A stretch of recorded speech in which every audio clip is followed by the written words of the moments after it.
We're going to go ahead and get started. And Pat can lead us in the pledge. I pledge allegiance to the United States of America and to the republic for which it stands, one nation, under God, with liberty and justice for all. Very good. Welcome. Dr. Brown, I guess we paid the heating bill since the heat is on. It's cold, but I've been cold all day. Yeah, did we pay that bill already? Yeah, I think hopefully we paid that. I didn't today, and if I'm not mistaken, there are no modifications to the agenda. It's the first time in 10 years that we've Brad, seen tell us. No. modifications. Brad, give us the no. So we have the agenda as approved, and we will proceed. And the first thing we will do is hear from, speak to the board and speak to the community regarding what they have. And Steve? Okay. Yeah, Steve, there you go, Steve Weissman.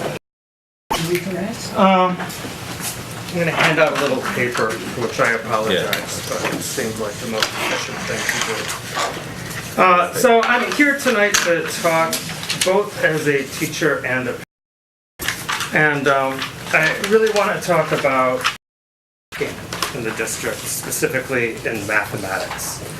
And it's an issue that's come up on and off again repeatedly, and I just wanted to bring it up one more time. So, as this is heading around, since I have some extra copies, I'll just pass some this way as well. I'll be as fast as I can. First of all, the now picture is what we do now, all right? And it pretty much is now. Pretty much across the district, more or less this month, decisions are being made about 5th graders and what math course they're going to take next year. All right? And there are basically 3 options. There's basic, expanded, and accelerated. This is a parent choice district, but being in the accelerated program is pretty much invitation only. And most kids do not get into that. And I just want to talk a little bit about some of the differences and some of the alternatives. So, first of all, next is the alternative that I am proposing, that we move from a district that tracks kids vertically to one in which every kid takes 6th grade math. And those are heterogeneous classrooms. And maybe we differentiate, and some kids get honors credit if they choose. But number 1, that is their choice, not someone else's choice. And number 2, it looks the same for every kid in every school. So some reasons. First of all, tracking in mathematics or in any other subject area has not been supported by current research for about the last 15 years. We've been doing it in this district for as long as I know. But the research long ago turned the other way. And I want to say that our own data as a district does not support it either. And I'll get into that more in a moment. We don't track in English, we don't track in social studies, and the results in those subject areas are higher overall than our performance in mathematics. It's not consistent with the more rigorous Common Core standards that we now have. So there was a time when it made sense to say there are students going into 6th grade, and what we teach in 6th grade is just, they already know it. It's not challenging to them. But that time has also passed. 6th grade math is challenging for everyone. 7th grade math is challenging and rigorous for everyone. So that argument is not really valid anymore, and I feel that part of why now is an important time to discuss it, because we have a window of opportunity here. Contrary to what our intent is, it does not provide greater support for struggling students when we separate them vertically like that. And again, our own data supports that. It's not efficient in terms of human resources. So in this model, you've got 3 grade tracks. That's 9 different courses that you're teaching. You don't even have 9 different middle school teachers in a building. When everyone's taking 6th grade math, it's much more efficient. Same across the district. We're talking about using devices in the classroom. You can create a shared Google Drive for 6th grade math. Every teacher has access to the same material, the same curriculum, the same assessments. It's more efficient. It's more efficient in terms of capital. Right now we spend amounts of resources on academic intervention for students in mathematics. A model in which students are more across the board is going to save the district money. Right now, just in 9th grade alone, we have 3 FTE fully dedicated to providing AIS support in mathematics. That's just at 1 grade level. You've got that same thing duplicated through 6, 7, and 8. So those are some of the reasons. I don't want to be incendiary here, I guess, but some numbers, since I'm a math teacher, I'll go through these quickly. 115 and 12. 115 is the number of girls who are in these 2 tracks on the left. All right, so I'm not talking about students who are in the accelerated track. I'm talking about students who are not accelerated. 115 girls this last year in 8th grade were in that non-accelerated columns. 12 is the number that passed state assessments. So by no stretch of the imagination can we say that we are serving the needs of those students with that structure. And again, I'm not trying to cast aspersions on teachers or administrators. We have a faulty structure. We have a structure that is separating students, taking the top third, the most talented students, putting them in their own classes, and putting everyone else in a separate class. Where again, the numbers don't lie, they are successful. 119 and 6. 119 number of economically disadvantaged students who are in those 2 columns on the left. 6 is the number who passed their state assessments. All right? And we all know how this works. How many economically disadvantaged students do we think are on the right? Not nearly that number. Not nearly that number. 47. All right? Number of African American students in these 2 columns on the left.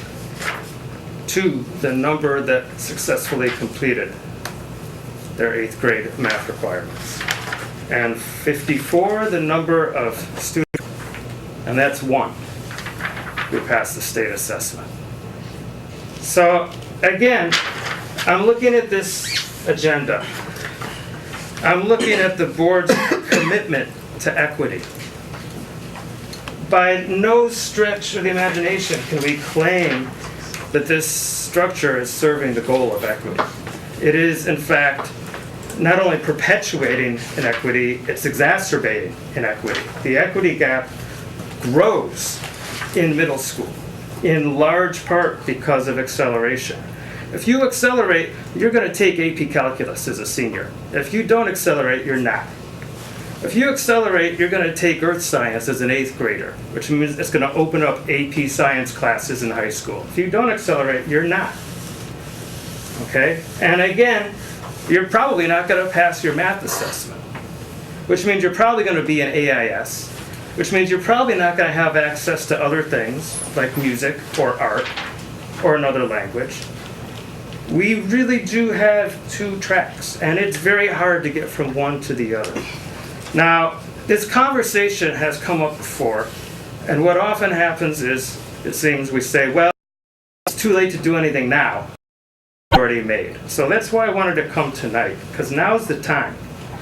And it's really the people in this room, the leaders of our district, who have to make that decision.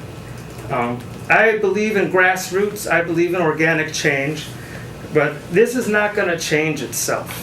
It has been here for a long time, all right? But I don't think it's sustainable. I don't think it's justifiable. And we could change it now, and next year, We have 340 some fifth graders who are going to be entering middle school. They could enter a middle school that looks substantially different.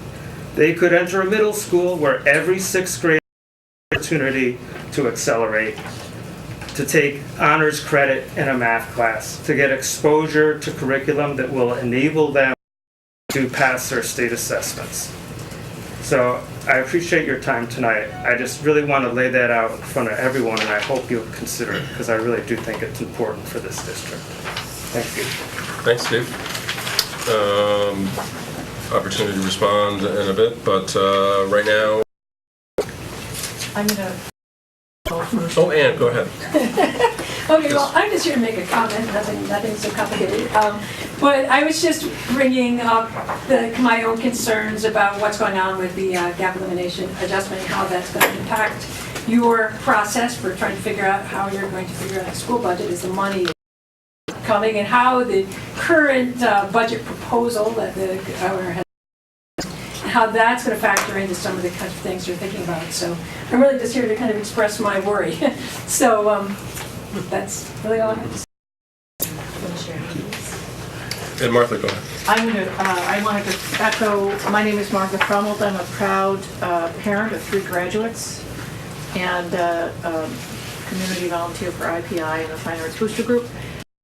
Echo Ann's comments and alert the community to take action now to let the governor know we want to get rid of the gap adjustment, that we have been doing the job in this district of following mandates, addressing all kinds of students, and using our reserves and making program adjustments and everything we can think of, and anything more is going to cut deeply. So I really, really wanted to stand up and encourage the public to act right now to let their opinion be known, whether it's letters to the editor, emailing the governor, and certainly speaking to Senator O'Meara or Barbara Lifton.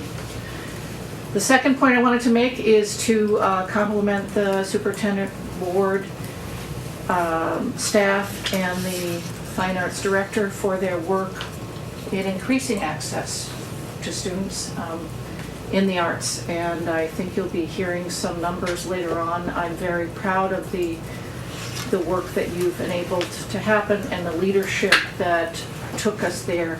There's always more work to be done, but I'm really excited by the increase in elementary participation and the other work that's going on, and I wanted to make sure I stood up and said thank you. Thank you. Student reps and Connor, you will be speaking for everyone. I can't account for LACS, but gave the night off to the other 3 because they are studying for midterms and I don't have any this year. Which brings me to my next topic. Picture it! Hundreds of our students eagerly gathering in our large areas of the school, the gym, the cafeteria, York Lecture Hall, preparing to show off what they know from their abundant classes. That's right, it's midterms week. The thanks should go to our custodians who have moved a massive amount of desks. The cooperation should go with our administrative and hall assistant staff in checking in belongings in the concessions areas. It was nice to see Associate Principal Ms. Killens enforcing the no phone rule terms on the TV and airwaves. And let's all the teachers holding review sessions before these exams in every subject. Good luck during this time. One such preparation for these exams, which is held annually by Link Crew, is Cocoa and Cram, wherein Link Crew leaders help freshmen and teachers are there to help ninth graders study for their tests. It was nice to get the drone out there and see, you know, all those people studying for their exams in their free time. It was a really nice thing. So it's the end of the semester. This marks the fact that we're halfway through the year. It's a milestone for many. You know, freshmen are taking a sigh of relief, thinking, you know, that wasn't so bad. And seniors are taking a different sigh of relief. But no, reflecting on it all the while. Okay. Abraham Lincoln was a heck of a guy, so I like to quote him a lot. Here's one quote. I do the very best I know how, the very best I can, and I mean to keep on doing so until the end. And I think of this quote when thinking of... Can you read it again, Coach? Last 2 or 3 months as an interim, when most of us were expecting that he'd be here until the rest of the year, we weren't just liking what we were seeing, we were loving what we were seeing, and we really desired to see it. So, to Dr. Brown, to the school board, whomever else, thank you for listening to us, and thank you for realizing, why do we need this nation when we've got the best already in that position? So we're very relieved and very happy and very excited to have him permanently on board. This last Saturday, we dedicated the Culligan Court to Coach Culligan, a longtime IHS basketball coach. We had that previous court opened in 1961, so it looks nice, and it was nice to pay homage to a profound person in our athletics history. We had our annual badminton tournament, and saw more teams than ever, raised hundreds of dollars for our senior class, so it was nice doing a workout ultimately and helping us with things like the senior class trip and prom, raised quite a bit of money. And that's all for this evening. Thanks, Cameron. Yeah. Board responses to anything? Brad, go ahead. Yeah, I appreciate the comments about the GEA and the issues there. The governor, we're going to talk a little bit about budget development later, but be clear, the governor's base proposal of $377 million will mean virtually nothing for the district. It'll be very little, if anything at all. If you approve all of my strategies, budget of $1.1 billion in increased aid, segments much of that money into different pockets that have nothing to do with aid, and we would again get very little from that. So we would remain hopeful that that the legislature will be able to do something. Now the legislature, as you're aware, or at least the Assembly, is having some issues of their own right now. For those of us who've lived in New York all our lives, you'll remember 1965 when it took 6 weeks to pick a Speaker of the Assembly. I hope we're not looking at that, but we've had this issue once before, and I tweeted this afternoon. I found from Nelson Rockefeller from 1962. It was actually before the problems in '65. But timidity of leadership rarely glimpses the dawn of any new concept, but passively awaits the high noon of crisis. And oddly enough, I think he's predicted what's going on with the legislature reasonably well. Well, not quite Lincoln, but it's... It's not quite Lincoln, I understand. He was the governor. Pat, go ahead. First, I'd like to comment on Brad as a very young child watching the rollout of Albany politics. Not even in kindergarten yet. Oh, no, I was. I'm older than that. But I would actually like to thank Steve Weisberg for his presentation on the issues related to math preparedness among our middle school students, and especially among all of the groups that he has looked at. Female students, minority students, special education students. I don't think there's anyone in this room who doesn't know how crucial a solid math education is for success in today's global atmosphere. And I want to assure Steve that as a member of the curriculum committee, as you know, I've always taken this issue very seriously in wanting not only equal access but equal success to all students, and the problem of the tracks hindering students accelerating in math and science, my day job is partially college admission, and we look at accelerated math, science, all accelerated curricula for all of our applicants, and it's something that we crucially have to be able to continue to provide if we're providing a quality education that will get our kids where they need to be. And so, as you know, there are many factors, including a horrendous upcoming budget year. But you're proposing different, not necessarily throwing a lot of money at the problem, but redeveloping a curriculum. I look forward to exploring your proposal in curriculum committee, hearing what some ideas would be, and hoping that we have that kind of access to all of our students, because it's so important to, so much of learning, coming from the age when girls weren't expected to do math and we didn't have minority students in our school. The idea of what students were expected to do, and if students are not expected to do well, they don't do well, and that can be daunting. And thank you for taking the time to come here, and thank you for all the research you've done. Thanks, Beth. Others? Jude. I also would like to thank Steve for looking at a new way of configuring tracking, and also as a past 6th grade math teacher.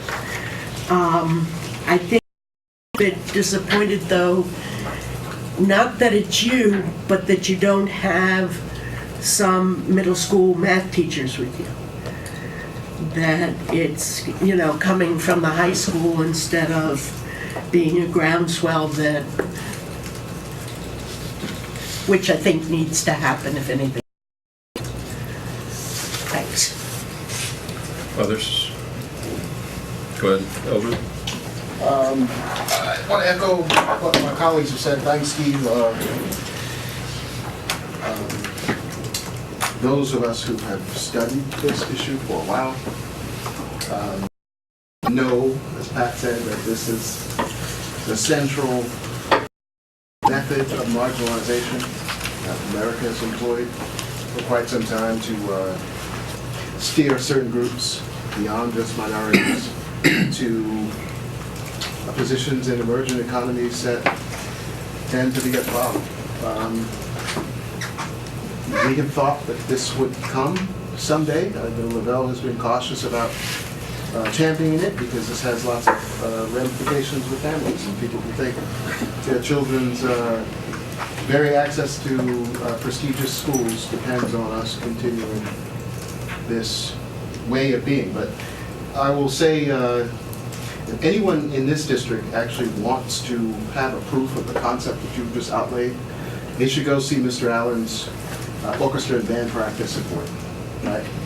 That's the one area I've come across in this district where there are no kids on the bench. There are no superstars, there are no second stringers. Anyone who's seen respond to Mr. Allen challenging each and every one of them to be there for them. Right? They all simply have to be excellent. It is. And once the kids understand that, the way they respond to that challenge is quite miraculous.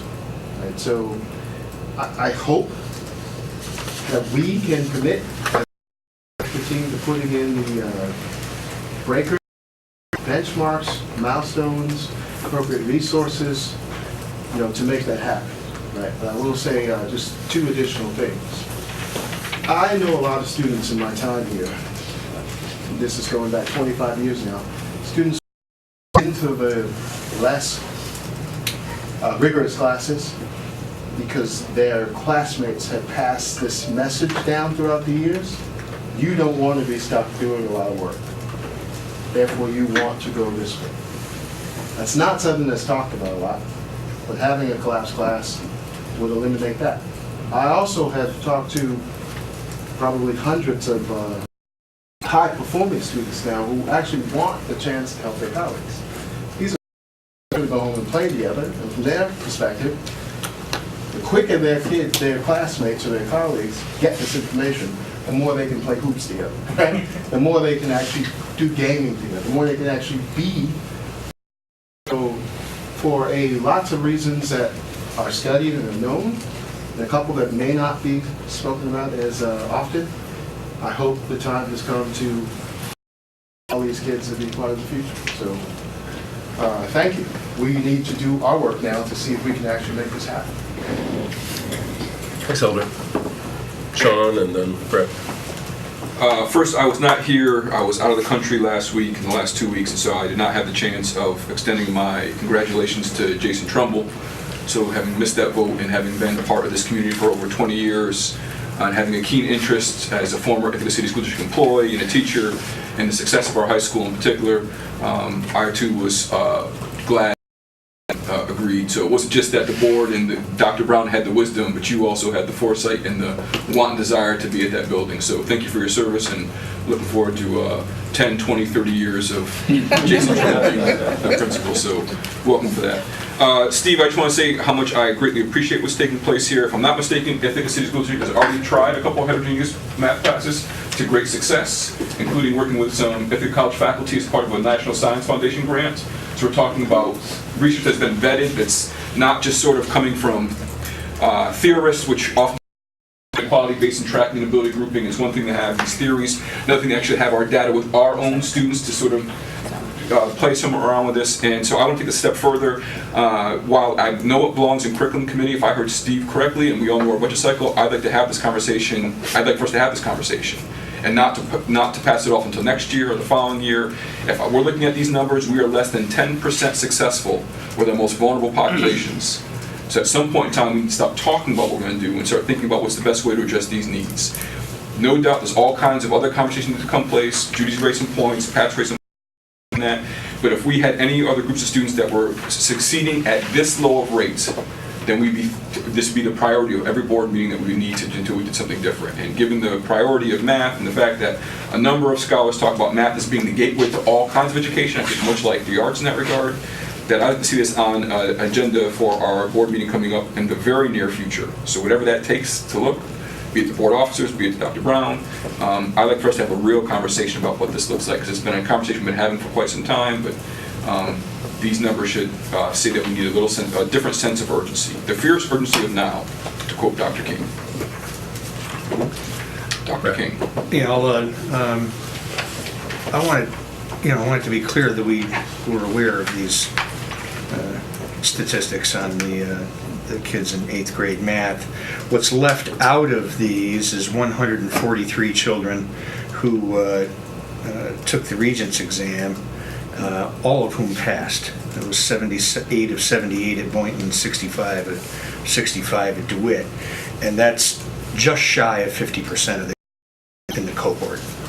So I don't want us to leave this with the idea that there's been a failure that's that total. You're talking about half of them, or nearly half of the cohort, who took the Regents exam and passed, and that qualifies as having gotten a 3 or a 4 on the exam. Is that correct? So they would statistically count as having passed.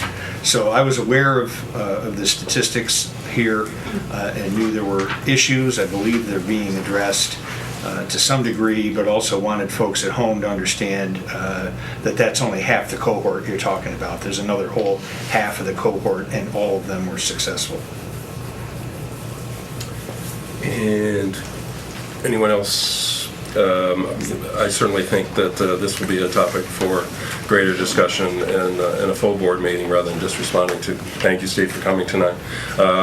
We have long looked at the drop off in student achievement at the middle school level. There's a variety of factors that obviously that transition. We always talk about the transitions and what to do and how to make sure that we're that other half is able to perform to the extent that the upper half is. But anyway, well, Dr. Brown, that will be on a board meeting in the future, and we'll talk to the administrative team and work out the schedule. There's going to be a few meetings that are probably going to have to be dedicated to the budget coming up, but we'll talk about the budget in a minute. But we're really not going to have much detail to talk about budget because the governor's not anything, and we'll provide more clarity on what they're not doing in a few minutes. But Martha, did I not see an email today regarding the GEA and ways to tap into petitions and letters and Yes, and could probably tell you where to go. Anne's the leader. well, so if you brought, I thought perhaps you would, give us some detail on that. So for folks watching, Anne, go ahead. Oh, okay. Well, the first thing we're doing is we're going to some of the music orchestra chorus performance. We're going to be there on Wednesday night. So what we're passing out there is information, who to write to, information to families, information on the gap adjustment itself that has been put out. I have a bunch of newspaper articles that have been coming out recently that have to do with the particular budget proposal that has come and how that has really just put havoc into the entire situation. And in my opinion, it means that the issue of the gap elimination adjustment needs to be addressed even more. So we do have a petition and we do have a website. It's not a website, it's actually a Facebook page. It's SOS Election Boosters. It's left over from the main budget thing. We couldn't think of it. We've just it. And on that we have a link. Well, also if you have emails, if I could send you an email, I have the link in that email for this petition. We actually went with an online opportunity. People don't really like it. It's change.org, and if you sign it, you've got to give your information. So if you're uncomfortable with that, it's better probably just to write letters. And what I'm going to be doing is sending out some email blasts. So one of the great things you could do is pass it along to your friends. So far we have almost 70 signatures. We're trying to get 500. What I think would be really great would be some kind of collaboration with the other groups in the state that are working on this, because there are a lot. And I think one of the things that I find very disturbing with the approach that the governor has is that he's kind of made the issue feel like an interest group. That somehow it's a specialist, that somehow educators are a special interest group looking out for themselves. And I feel like as a parent, I don't represent a special interest group. I represent my kids. And so I feel like the parents have a real role here in adding, this is the kids' education, who ultimately is really getting hurt by this. So if people are on Facebook, liking the really help, and sharing the things on the Facebook page. I have Brad. I get a lot of newspaper stuff that I'm following, and I'm posting to Twitter, which I've never done, because I don't want to be a nuisance. If you post things too often. But there's so much going on. It's really dynamic, and between that and the property tax cap that goes up for renewal this year, that he wants to tie to a circuit breaker, your taxes. I mean, he's like setting up all of these. He's pitting constituency against itself. And I feel like if people don't awaken to this, I just can't imagine if I was in your shoes having to make these budget decisions. It's going to be horrible. And I'm almost in, I'm in tears because there's someone out there that actually understands. I mean, you're into the circuit breakers and all the rest. I mean, it's multi-layered. It's multi-layered. So. It is because I'm just so happy somebody just paid attention. So we're gonna fix the math thing, but then I guess we're gonna go ahead and introduce it. Well, thank you, Anna. I did see the petition and the letters, and but we will keep forwarding it on, and Brad is no longer in the wilderness. We appreciate that. Go ahead, Jay. Just wanted to add that you mentioned a great point that you're a parent and that's a special interest group, and I think that's a point to make, because we need to get parents all across the state to speak up, get their opinion heard, because as you mentioned, vested interest, words speak, we're dismissed as a special interest. when teachers speak, they're dismissed as a special, when anyone is employed in the school districts.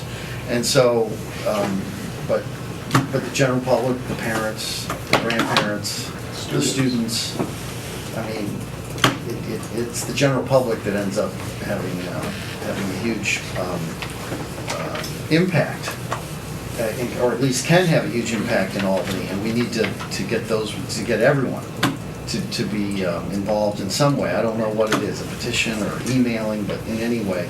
There's going to be the meeting, February, I think it's the first week of February, I didn't bring it February 2nd, anyway, in Auburn. Yeah, I have that, It's February actually. 3rd. Yeah. It's next Tuesday. And the important point of that is that the media is invited, and the legislators, they get invited. Some show up, some just send representatives, but there's something about the just sheer number of people that will attend and come that can send a message, and so it's important. That's what the legislators do notice, as they have to be reelected and all that part. But so I appreciate your efforts and thank you, and I think you hit the nail on the head about the parents and the public. Very good, thanks. Anything else? Board responses take a while, so that's so I appreciate all the comments. Consent agenda. I'll move the consent. Second? Second by Pat. Anything? Oh, as usual, we have to thank some folks. There were some donations there I saw from our friends at IPEI, and it seems like there was somebody else. Box cards. Was it Tops? Yeah, there was tops. Yep. Box tops for education. People were collecting those. Yep. Taking those, and I see a transfer of some money from the Boynton Student Activities account. So we appreciate those for support of their program. Very good. So, good. Any other questions, comments? Move seconded, all in favor? That's everyone. Chris is absent tonight. So, Dr. Brown. Thank you. Comment now, Dr. Brown. Biting my tongue. Just one item, I want to plug an event. We're enjoying a special relationship with the village at Ithaca, and we've done so for many, many years. And we've heard the word groundswell a lot tonight. They've asked me to come facilitate a conversation. This most recent one will be February 4th, next Wednesday night. We've done one on the Common Core in the past. And these conversations, the village leadership has come to me often about what they hear from the community and folks that they interact with. Last year was about what's this thing called the Common Core and why is it so controversial? Recently they came to me and asked, why is it that we've moved from a situation where when 3.8 scores or state test scores are released, it's some big talk in the paper, we're comparing school to school, and they want to know what is it that we do now as far as accountability and metrics. What do we track? How do we look at data? What kind of things do we do when we have the information? There has been a fundamental shift here and in other places. No, our information is on the front page of the paper, and folks are making judgment statements based on numbers and test scores. We've shifted conversation from the judging why and who to the learning of how and just looking at the data that was shared tonight. If you look at and I heard words such as students aren't achieving, or we're failing certain populations of students. And from my perspective, that is a way of judging numbers when we look at it. And I think about how can we learn using those same numbers. I see some numbers, and my first question is, how are those same young people doing when they get into 9th grade in some of the teacher classes who are in this room? And what I do know is that we have the highest rates of scores on the Regents, and their grades are fairly good. Great grades, actually, A's and B's for the most part. So when I hear that, I'm thinking, oh, well, we must not have a terrible middle school math program, because I know our high school teachers are great, but I don't know if they're making up that much difference in just 6 to 7 months. So, and then also, what kind of tests are we taking that's going to give us these kind of numbers? What I do know is that it's a brand new test. It's the Common Core assessment, and these are similar scores across the state. A test that's not very reliable or valid at this point, but in the future it may be. I know we have some issues that we have with certain populations and groups and our curriculum, and those are ongoing conversations, but we shifted to learning from numbers and data. And that has allowed us to shift some instructional practices in our programs, which have resulted in some of the numbers I'm going to share next week with our community, and also talk about the processes we go through when looking at numbers and data to learn from, as opposed to making judgment statements. And we can also our scorecard, which is a very transparent approach to looking at all the data that we track. And also I wish Lynn Vanderwerk was here, she's worked tirelessly to put together the most updated equity report card. And we'll be releasing the new equity report card next week. And the earliest we've been able to release that in many, many years now, but she's been working very hard to get all that updated information out. So next week is just an hour. And we're going to just engage the community in a conversation about how we use metrics and numbers and data to move and make dynamic shifts with our instructional programs. Thank you. Thanks, Dr. Brown. And we'll just move right into school district business. And Danielle, I guess I'm looking at a modified sports merger. You are looking at one. And I'm not sure which sport I'm looking at, but... Modified all the spring sports. Hello, how are you? Hi, Danielle. Hi. So Elizabeth and Clooney Montessori School is requesting to merge again with our modified sports, which would be just track and lacrosse. And so I'm here to ask if we can merge with them for track and field and lacrosse for 7th and 8th grade teams. Boys and girls lacrosse? Boys and girls, yes. Although they right now have only 2 interested boys. Just in case a girl wants to come along. Sean. So our typical questions are, we have enough staffing for additional athletes? We do, yes, both for track and for lacrosse. Lacrosse, the boys team is a big team, but the coach likes it that way and navigates it well. He's been coaching 20 years, I think. So. And I know about track is a non-cut sport, but lacrosse is going to be a non-cut sport as well. Yeah, it also will be. Lacrosse, certainly at the modified level, is never, well, they encourage anyone and everyone to come out and try. They do. They love to grab as many athletes as possible, even try to grab them from other sports. Oh yeah, definitely. Yeah. Definitely at the developmental stage, and you never know who's going to pick up a stick and be great. Connor? How many interested Montessori kids are there in total? Just 1 boy for lacrosse right now and 1 boy for track. So 2 total. Any other, no issues, no questions? I'll move acceptance of the merger with... Second by Judy Max. Any other questions before we vote? All in favor? That's everyone. There you go. Thanks, Danielle. Thank you. That was quick. Moving right along. We have an update from, we asked Mr. Trumbull what would he like to have as part of his honeymoon period in his new role. And we responded with a presentation about the instructional programming at the high school. So we invited Mr. Trumbull and his team to talk about, but tonight focus on some key co-curricular areas, and going to come back later to talk about some more content areas. But I think he has folks with him. He's going to bring the whole team up. Or Good evening, everybody. Come on right up. Come some chairs up. No entertainment, no nothing, Jason. I mean, just. I'm sorry? No entertainment. No, just you guys are just going to talk. Team got a couple of slides. Oh,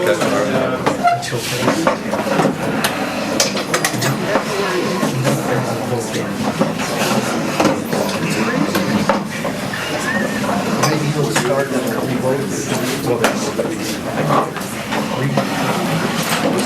Connor had, maybe 2 weeks ago. You have lots of people, Jason. we do have lots of people, and we got a lot of folks at our community that are working awfully hard. Connor mentioned in his student rep board portion that we're in the middle of Regents Week and midterm week, and I got to tell you, it's pretty exciting to watch our graduation coaches, our school counselors, our associate principals, teachers coming together and meeting, and kind of mention the annual reviews that are happening, and preparation for midterms and preparation for Regents Week, but to see everybody come together as a true team to make sure that all students are successful is really pretty powerful. And on our first day yesterday, I ran into a very good problem to have when I walked upstairs, second floor G, and saw 15 students outside the classroom. And I walked up and I said, "What's happening here?" And I see Mr. Jordan with about 4 by 6 foot space in the front of the classroom because the room was so packed. On a review session, we actually had to free up a social studies teacher to come up and open up another classroom. So when you've got more students that can hold one classroom and you've got to open up a second classroom for Regents review and midterm review, that's a pretty nice problem to have. And I'll say that that little vignette is kind of characteristic of what we see every day at the high school. So I spoke to you a little bit last week about really my role is keeping the needle moving forward in the academic realm at Ithaca High School, but just as important as that, and anybody that knows me, is the social emotional piece, child piece at Ithaca High School, and I brought some friends with me this evening to speak to those particular subject areas. It's been a while since we've heard from athletics and our digital media folks, as well as our fine and performing arts folks. So they're here to talk a little bit about some other components and critical components to student success at Ithaca High School. Dr. Brown just mentioned that we go after a lot of different metrics and what does success look like. Well, that sense of belonging and identity for students in high school is a critical component to success and later in life success. So that being said, Ms. LaRoche is here to speak a bit about athletics and some of the numbers and what those look like for our students at Ithaca High School. Mr. Reef and Mr. Cass are here to speak a little bit about our digital media offerings and what that looks like on an everyday schedule. I'll say that we are transforming what open house looks like at Ithaca High School, moving it from dragging families down to the school on nights such as this, leaving their children at home and going out from 7 to 9, really keeping the same hours that the Board of Education keeps, to creating a series of YouTube videos. And we're in the process of creating a virtual open house at Ithaca High School where folks can sit inside, they're warm inside, or sit at home, or take a look at work. But what does academic intervention services look like? What does What does athletics look like? What does the digital media curriculum look like? We have, and we're launching it next week, our FAFSA open house and evening through a YouTube video. It's a 4-minute video filled with all kinds of resources for our families, and we're going to do a phone blast home, just the senior family saying go to it. So rather than asking folks to come out for 45 minutes that evening, go to that website, take a look at it, Zoom back and forth. We think it's much more enriching and more engaging, and not only do you have just folks up on stage, but you've got some helpful hints. So we're really trying to change those things, so we see that coming out of digital media.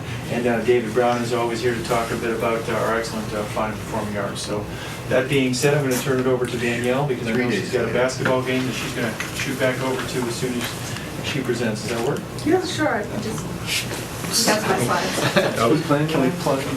We've got Ithaca versus Cortland. Cortland. So nice. Girls are down in. I didn't know there was a game. It's a non-league game. Non-league game tonight. Girls are down in Ithaca. My daughter's playing that game. No, I don't know. And you're not there, Jason. You guys talking about the great things talking about Ithaca High School. It's a non-league. Non-league for And the kids boys from Cortland appreciate the fact that the gym floor is no longer tilted. And you actually can see the baskets. It's not so dark in there. You can actually see what you're shooting at. Yeah. It's So that being said, we'll transition into athletics. So between the JV and varsity basketball game, about 6:30, we'll induct the 2015 Hall of Fame class. So please come in between the girls JV and varsity on this Saturday. And there is a reception to follow. So if you want some food, come and eat. It's at 6:30. We'll probably start about 6:15, 6:30. The JV game starts at 5:30 and the varsity game starts at 7. So we'll be right in between.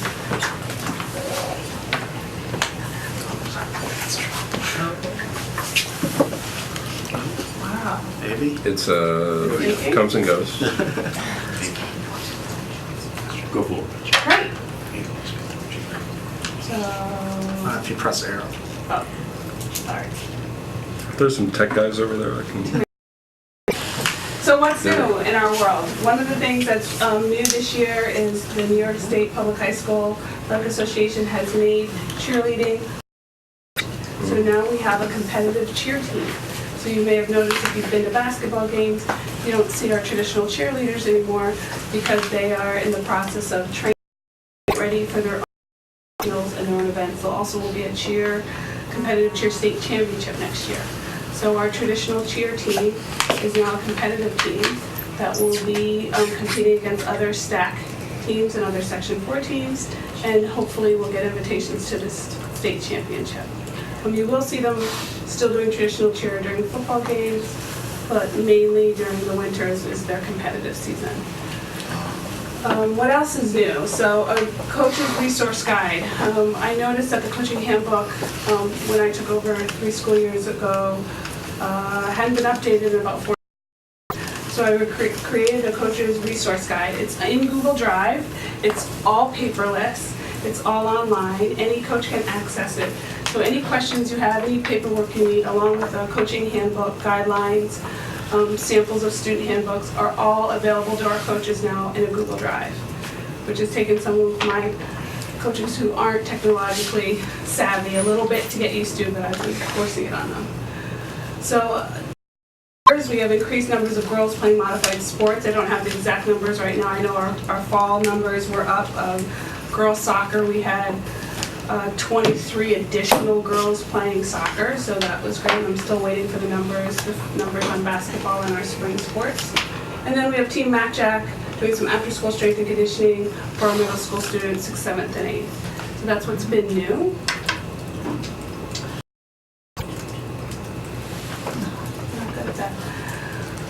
So what have our varsity JV teams have been doing? This is mostly varsity, so we have 23 varsity sports. This is what they do in the community. We have a Teacher's Appreciation Night, for those of you who were at the last girls basketball game. An amazing night. It's when the students pick their favorite team. They invite them to the game, and give them a special place to sit, and they honor them and talk about time. And this is just a list of all the places you'll see our student athletes serving our community. I actually couldn't fit everything on here. I wanted to give you an idea that not only do our students compete on, in the classroom and on the field, but they get out in the community and give back.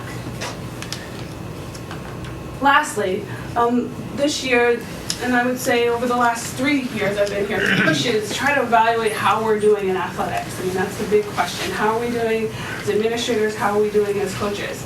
So this is the framework to evaluate that. First of all the coaches are encouraged to do professional development. The Athletic Booster Group funds clinics for coaches to attend. JV and varsity student athletes, now every single one of them gets a survey to fill out at the end of their sports season. It's confidential. It gets sent to their email. They fill out a 35-question survey, and some of them are open-ended, so they can type whatever they want in it. Some of them are multiple choice. The coaches complete an end-of-the-season self-assessment. So at the end of the year, the coaches do a self-assessment. Student athletes get a chance to assess the program. Coaches also receive an evaluation from me. I try to attend at least one practice and multiple games, and I evaluate their performance on and off the field. And then for those coaches that need more support or improvement, we have a coach improvement plan, and we put that together in collaboration with the coach to say, hey, these are all the areas where you need to get stronger based on the student evaluations, based on some of the things that I've seen in terms of evaluating their performance. So that's really what I have about athletics.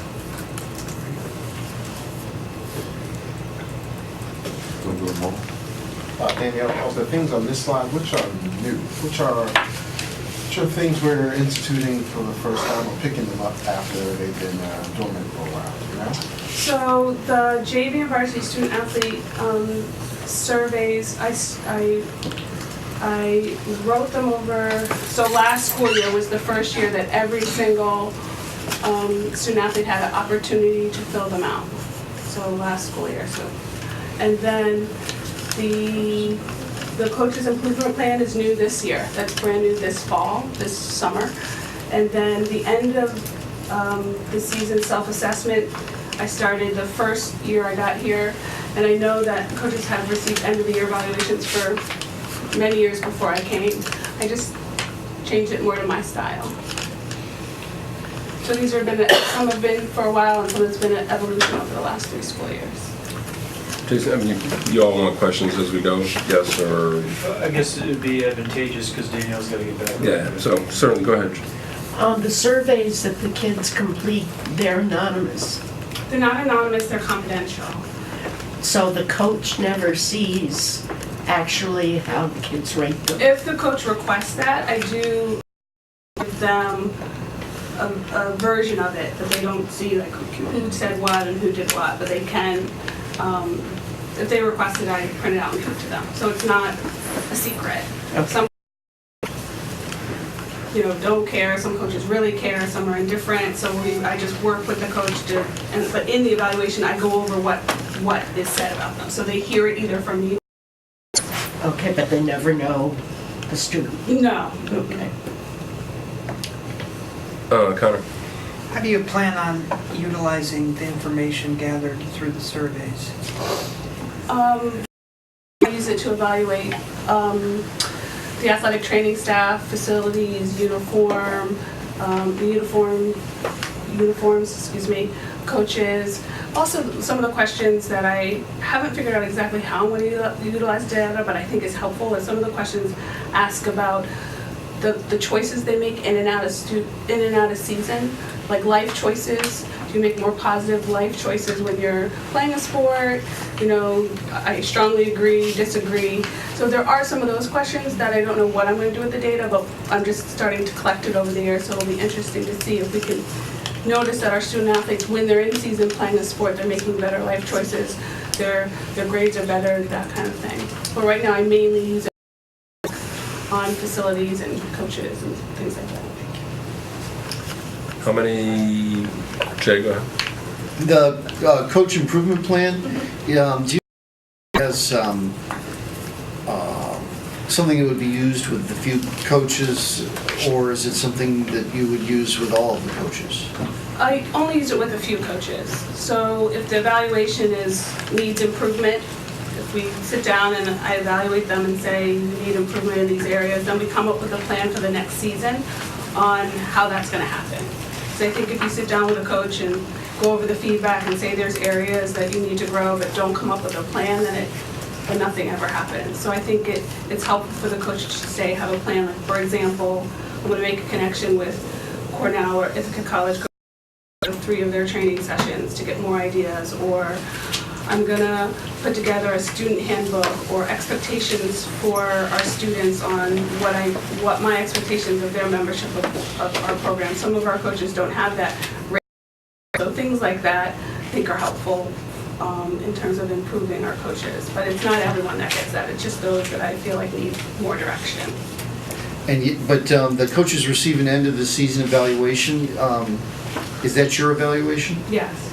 And well, based on what was here before, I tweaked it. So it's not all mine. It's credit. Was that being done before you came? Yeah. Danielle, coaches, coaches at all levels improve every year. They always know they can learn something. How much are we encouraging our coaches to improve the craft, improve what they do, get better, or just try something, looking for a new strategy? How do you, the culture of my team has changed, what do I do? Or I had a bunch of big guys, now I have a bunch of little guys, how can I win with little guys instead of big guys, that kind of thing. I mean, are coaches really on? Do we provide any support for them, or? Just through the boosters, really. I mean, I think the boosters do a tremendous job. I haven't seen one coach turn down for something that they've wanted to do. I know our girls varsity soccer coach went to get a soccer coaching license, and it was like $1,000, which obviously boosters don't have $1,000 to pay, but they paid a nice chunk for him to go and attend. And I know they send our football staff to New York State clinics, and so the booster club really take on all the cost of improving our coaches, but not in my budget line, no. Right. I mean, back in the day, it was there was money there. The boosters were ready to support. It was really my recollection was that there was never the ask, or the ask did not come often enough, really. So.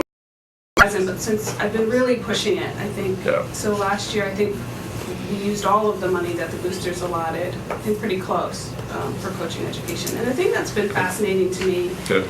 is these difficult conversations with coaches, they're all open to it. There's not, anytime I come with feedback that might be difficult or an evaluation that might not be what someone wants to hear, I haven't met one coach that has said to me, like, I don't want to hear that. Everyone says, I want to get better, I want to improve, I'm disappointed. Some of them get defensive and upset, but it's been remarkable to see the coaches that we have here are really committed to being better at their craft. Right. As I've said, coaches at the highest level, they seek out other coaches, what are you doing? And because they know they need to shift, they need to do something different, or come up with another strategy. So I've also had a mentor program with some of the younger coaches. I've teamed them up with a coach that's been in the district for a while, and they've worked. I don't oversee the mentor program, but I team them up, and they kind of call and ask. And so that's another thing that I think has been helpful. Then quickly, is that asking process? No, yeah. Is that asking process the same for? I hear for professional development, but what about equipment or things of that nature? I know we're working hard to upgrade and to do things from the board and facilities perspective, but what about the boosters? Are they looking to help, and do we have to ask for that? Right, I do. So basically, I come to the boosters every month with whatever things we need that aren't in my budget. We don't, and they've been very generous. They give me about $25,000 a year to spend on teams, and every year we've either spent more than that, we've gone over the $25,000. So they've been extremely generous, and there are some things I have that they don't know yet that I'm going to be asking for, but that usually just the coaches will say, I need this, this, and this, and then I bring it to the boosters, and most of the time they agree. So. Other questions? Last question, Danielle. How many student athletes do we have at the high school? Over 800. Right. So not just not playing. Not that 800 is not counted multiple times. No, right? it's not. No. That's the word, Brad. Unduplicated. So it's a student playing a sport. So 800. Right, around 800. It's one metric we track. Right. Right. I just wanted to get that number out When we get for to the you. end of the season, I can send you my data in terms of how that breaks down at the end of the school year.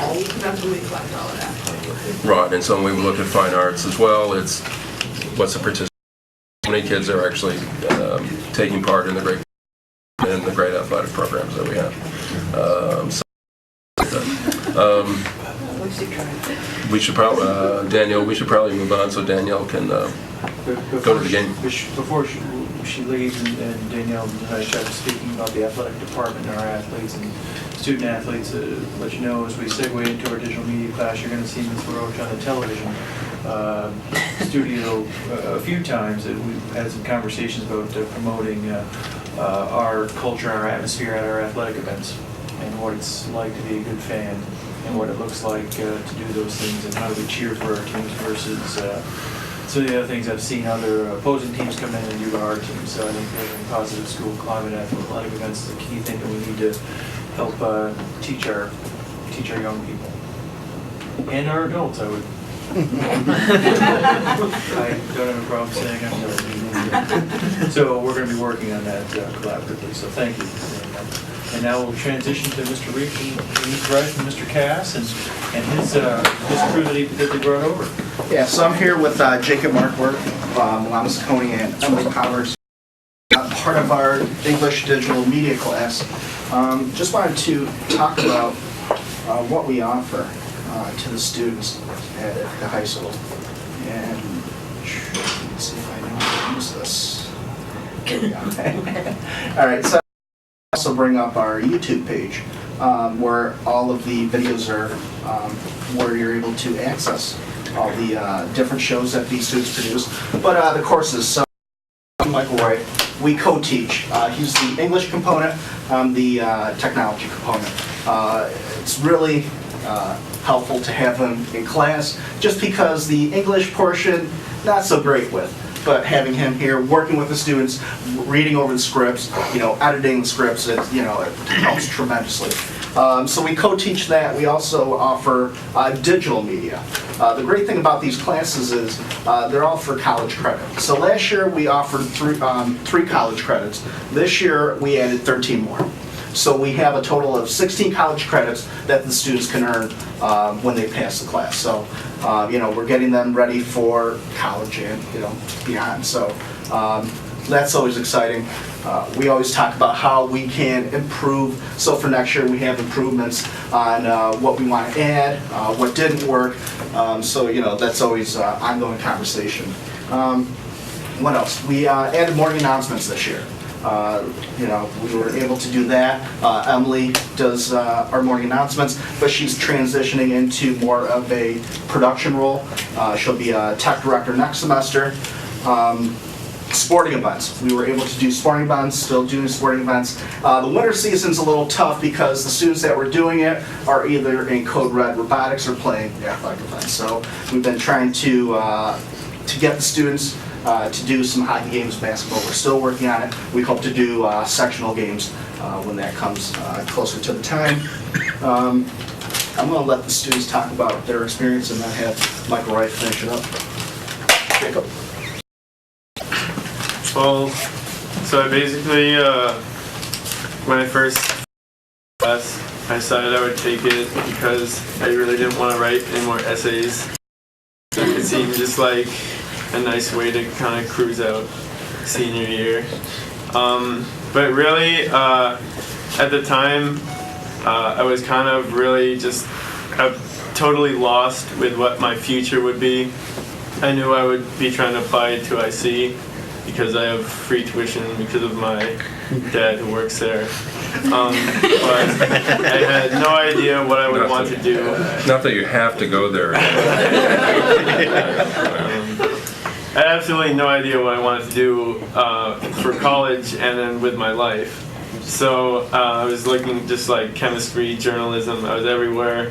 But through this class, I'd always liked, when I was younger, I'd always be making little videos, kind of playing around, trying to make like home movies. And it was something I loved, but I never thought about the fact that that could become a potential career. But through this class, it's been so great to have access to just really state-of-the-art facility and incredibly high-quality cameras and software. And I was having a lot of fun in the class, and I was doing what I really loved. And we went on a trip to WENY station. There was this one of the meteorologists there. He was giving this whole speech, and this one thing he said was that if you find just what you love and make that your career, work a day in your life. And it's kind of cliche, like we've heard that before, but in that setting, it really stuck with me, and I realized I could do something I enjoyed and get paid for it. And that was so. It made me seriously look into this filmmaking, and so I applied to ICE for documentary studies production. I was accepted there, and hoping it's kind of out there, but I've kind of set my goals on being kind of what's called an adventure filmmaker. It sounds kind of outlandish and childish, but it's a real job. Just when you see shows where they're out in filming, people, there's shows like Deadliest Catch or Man vs. Wild or even Planet Earth, just like a nature documentary. Someone's behind the camera, somebody's putting. So this class kind of helped me set a goal, which was something that I was really lacking on. I first sort of discovered the class last year when I watched videos off of the page. Someone told me about these awesome videos that students were putting together. So I took a look at it, and there are these cool things, I think they're called like inspiration pieces, things like that. and I watched a few of those, and I was really interested in what class was. So when it came time to pick classes for senior year, I ended up choosing that as well. I definitely had a sort of affinity for film. I didn't start considering it as a career. I got to high school, and I've been watching movies since before I could speak, and I've always had a great respect for people who have the talent to make them. And I feel like with this class, I've sort of been given the tools I need to one day do that. A long time ago, I sort of like started a YouTube channel. I started making videos, posting them, telling people about them. It was I would either be talking about the media or trying to make something for myself, and I was really happy to get a sort of outlet like the digital media class, just because the camera I had was awful and my editing software was terrible, and so it was really cool to learn how to use more professional techniques, things like lighting and focus, playing around with that.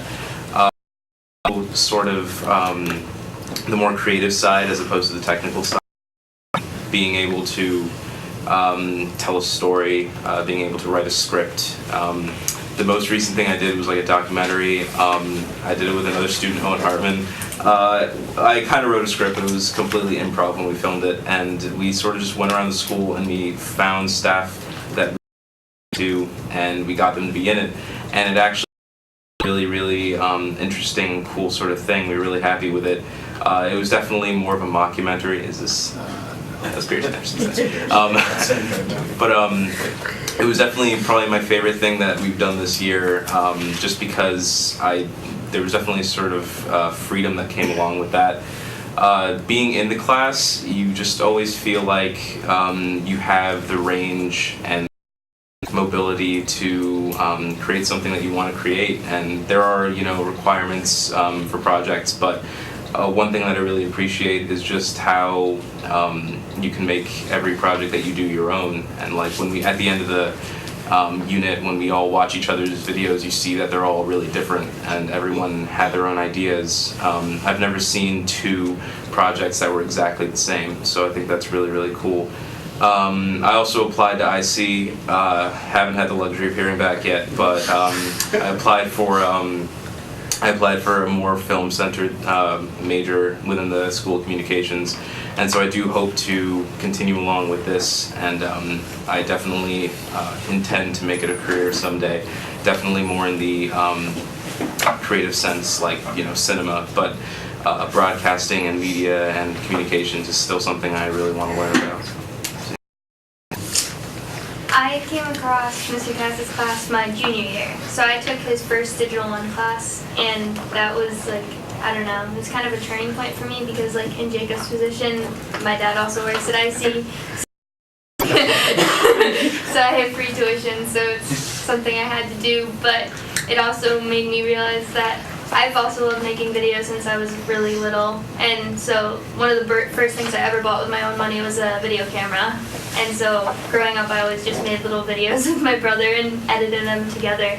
But then being in his class, I realized that I love to edit and I could sit there and do it for hours. Like even being disturbed and realize hours went by without anything even happening. And so I applied to IC, to the TVR program, and I was accepted also. So I'll be attending there in the fall. One quick thing I wanted to add, all these students also made films for the White House Film Festival, which we submitted last week. So hopefully early March we'll be hearing back from the White House to see what students want. Some fantastic videos that they made for this project. So there's a link, and I can send out the link so you guys can check it out. But very creative stuff that the students have been looking at.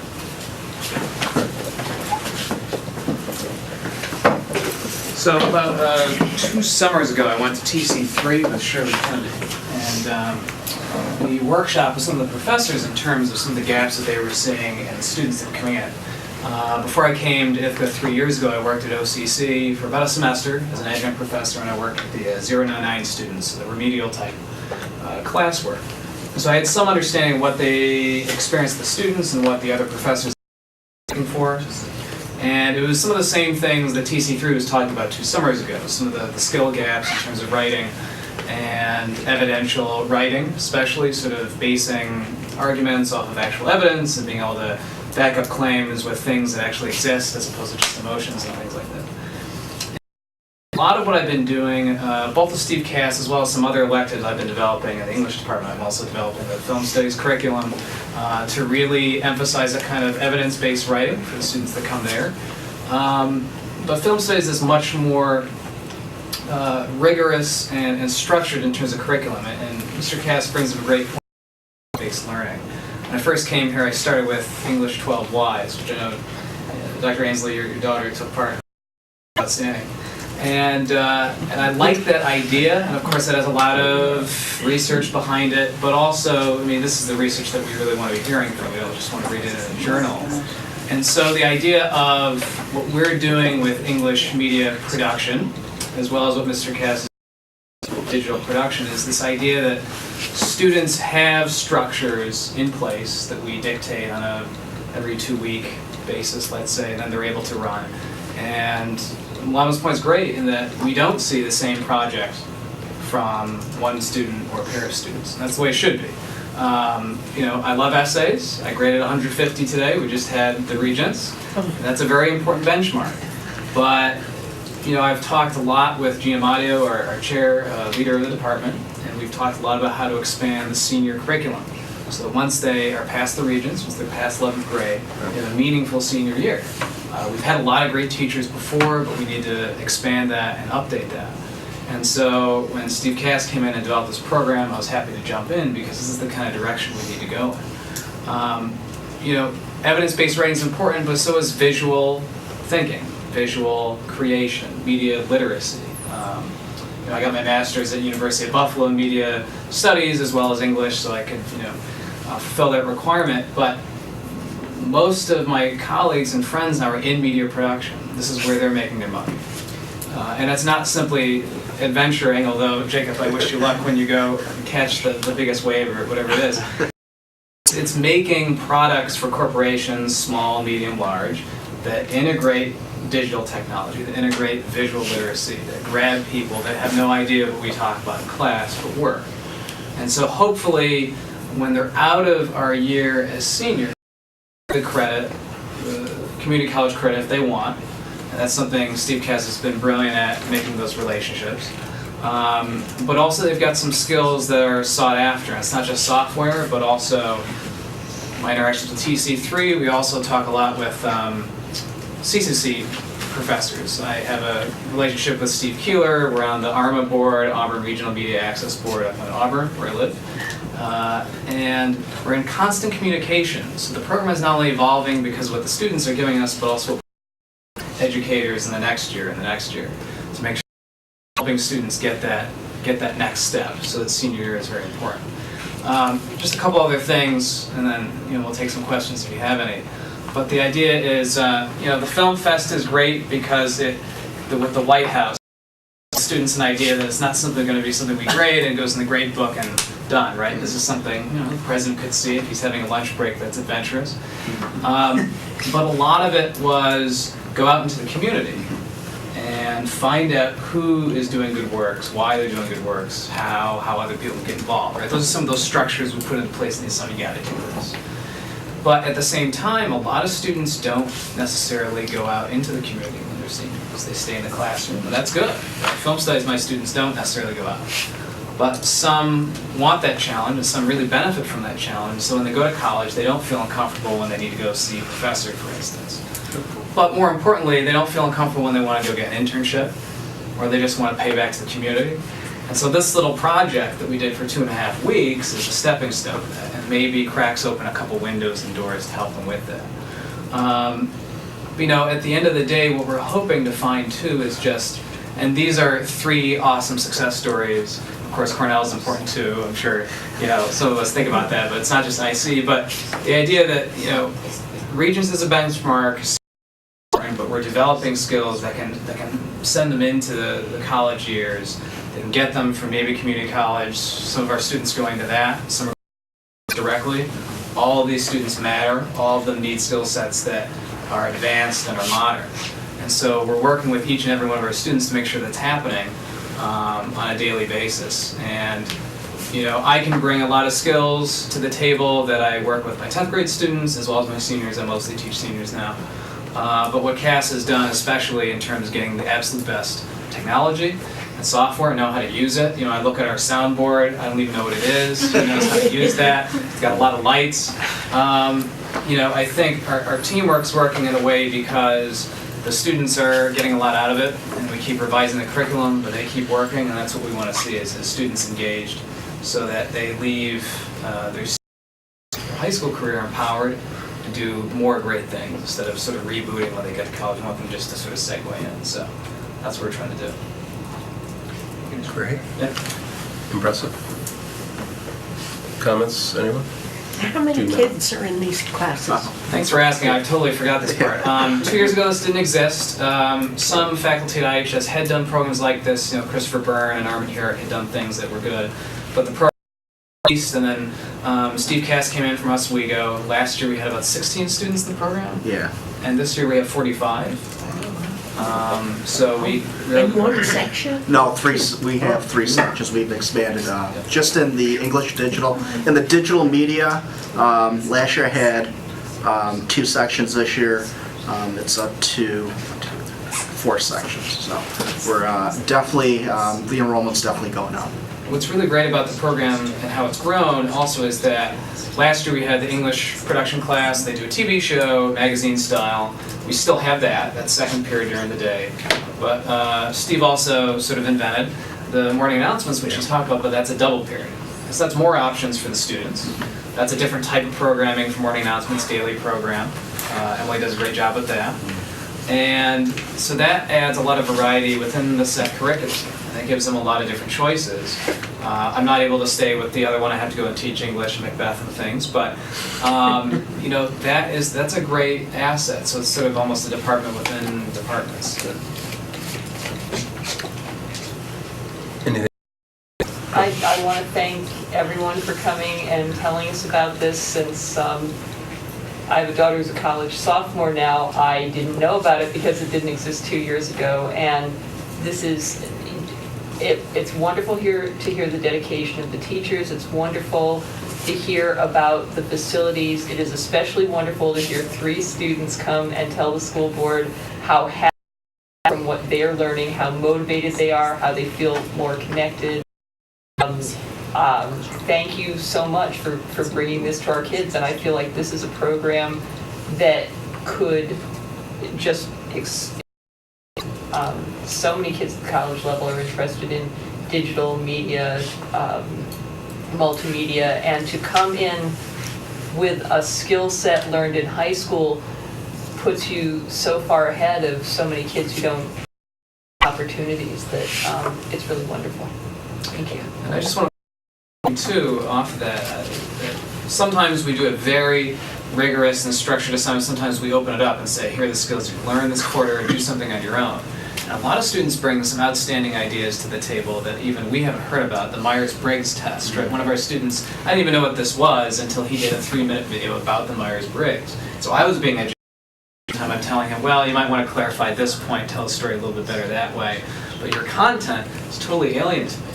And so this is co-curricular, technically English technology, but the students are bringing all kinds of different mindsets to this that even when I taught creative writing, I couldn't exactly leverage. I mean, how do you make a story about Myers-Briggs? You can do an informational. That was great. So that kind of stuff happens all the time. Very good. Brad? Yeah, I appreciate how much you post and notify us when you've posted something so that I can go look at it. That is appreciated, just so you know. And I do watch morning announcements sometimes. Connor, go ahead. Second what Dr. Wazilu said, thank you for the 3. Those were very powerful. And I'm constantly kind of left like, wow, what can't this program do? And I want to point out that Mr. Cass really does work nonstop at informing us and so on. And it's really become a part of our culture. You see people with video cameras out in the hallways almost every day. And as Mr. Trumbull said about kind of the new ideas about the YouTube videos, my question being, do you have anything on the horizon or specifically that you would, any goals or new ideas? We are collaborating, with Oswego. They have a television program. So we're making segments for and they're making segments for our show. Wow. So they're going to learn about Ithaca, and we're going to learn about Oswego. So that's coming up end of February. We'll be switching those up. So, yeah. I just have one aside. What is Jacob's entry for the White House? Would you like to? Can show you. Great.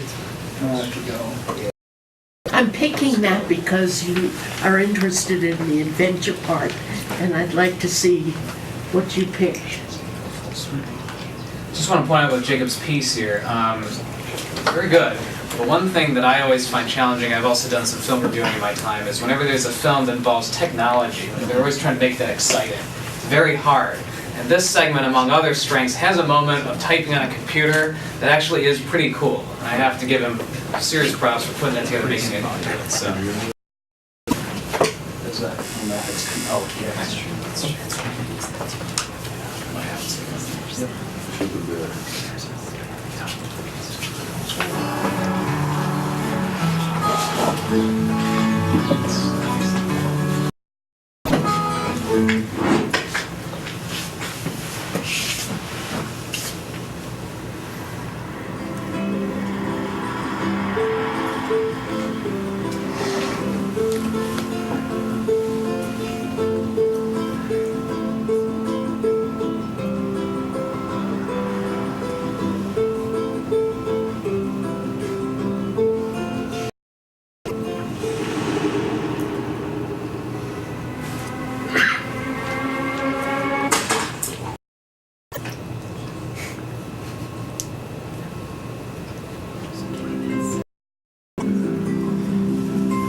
Lions and Tigers and Bears.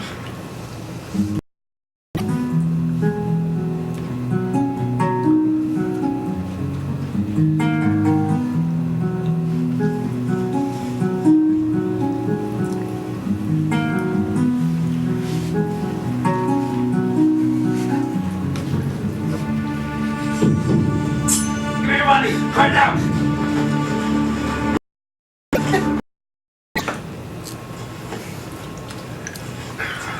Thank you.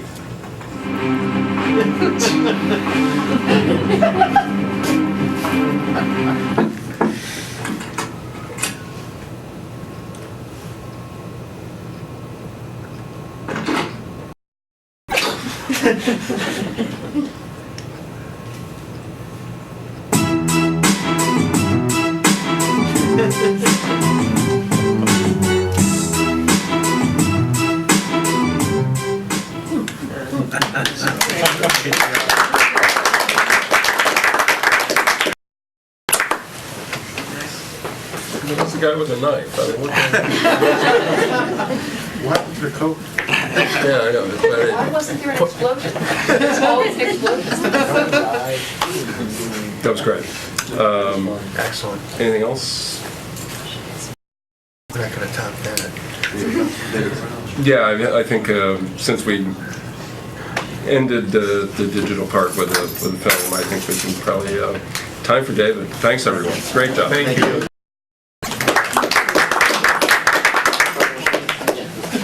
I'm going to give you a brief update, and I will probably be back in 4 to 6 weeks to do a K-12 update on our entire arts program. Basically, at our high school, originally I thought we were going to do more of the K-12, so I do have a little bit of information before the PowerPoint comes on about our middle school programs. We've worked really hard at trying to get our alignment congruent between the two middle schools. They were very different 3 years ago when I came, and for instance, we now have a play at Boynton where only DeWitt had the play, but Boynton had the musical and DeWitt. The offerings between both middle schools are almost exactly the same. Very important for us because so many families wanted to go in either direction. And I did want to update you. Kelly Bryant is our new art teacher at DeWitt, and she has the next art show, and she wants a final date. It's actually going to be a do art project. So the children are going to come into the board building, do the art, and then she's going to put it up on the walls. So that's a pretty exciting thing, especially for a non-public space.